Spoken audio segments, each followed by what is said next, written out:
আসসালামু আলাইকুম সবাইকে টুলস ভ্যালি ফ্যামিলিতে আপনাদের সবাইকে স্বাগত জানাচ্ছি।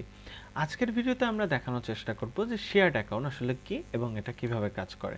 নতুন অফার জানতে toolsvalley.com এ যাবেন অথবা আপনারা কিন্তু আমাদের ফেসবুক এবং হোয়াটসঅ্যাপে নক দিতে পারেন।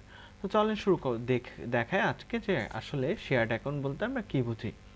শেয়ার্ড অ্যাকাউন্ট হলো যে একটা অ্যাকাউন্ট আমরা অনেকজন মিলে যখন চালাই সেটা, অর্থাৎ একটা অ্যাকাউন্ট আমরা প্রিমিয়াম নিয়েছি এবং সেই প্রিমিয়াম অ্যাকাউন্টটা আপনাদের মধ্যে যখন আমরা ভাগ করে দিই 4-5 জনের মধ্যে বা 10 জনও হইতে পারে, সেটাকে আমরা শেয়ার্ড অ্যাকাউন্ট বলি।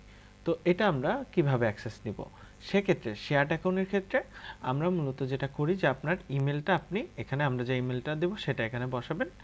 এরপর শেয়ার্ড অ্যাকাউন্টের ক্ষেত্রে আপনারা যখন আমাদের কাছ থেকে পারচেজ করবেন তখন আমরা আপনাদেরকে একটা মেইল দিব এবং তার পাসওয়ার্ড দিব, অর্থাৎ একটা লগ ইন বা প্রোফাইলের একটা অ্যাক্সেস দিব। অ্যাক্সেস দেওয়ার পরে আপনারা সেটাকে লগ ইন করবেন। লগ ইন করার পরে সেটার কিন্তু আপনারা অ্যাক্সেস পাবেন এবং তখন কিন্তু আপনারা এখান থেকে কাজ করতে পারবেন। সো এটাই হচ্ছে মূলত, এই যে আমরা যেমন হচ্ছে কুইলবোর্ডে অ্যাক্সেস নিয়েছি, এখন আমরা এখান থেকে প্যারাফ্রেজ করতে পারবো। এই দেখেন প্রিমিয়াম। সো আমরা এইভাবেই আসলে শেয়ার্ড অ্যাকাউন্টগুলো পাই এবং শেয়ার্ড অ্যাকাউন্টের ক্ষেত্রে আমরা বেশিরভাগ ক্ষেত্রে আমাদের যে চ্যাট জিপিটি, পারপ্লেক্সিটি এই ধরনের সার্ভিসগুলো সাধারণত শেয়ার্ড অ্যাকাউন্ট হয়ে থাকে। আমাদের এই ভিডিওটা দেখার জন্য আপনাদের সবাইকে ধন্যবাদ।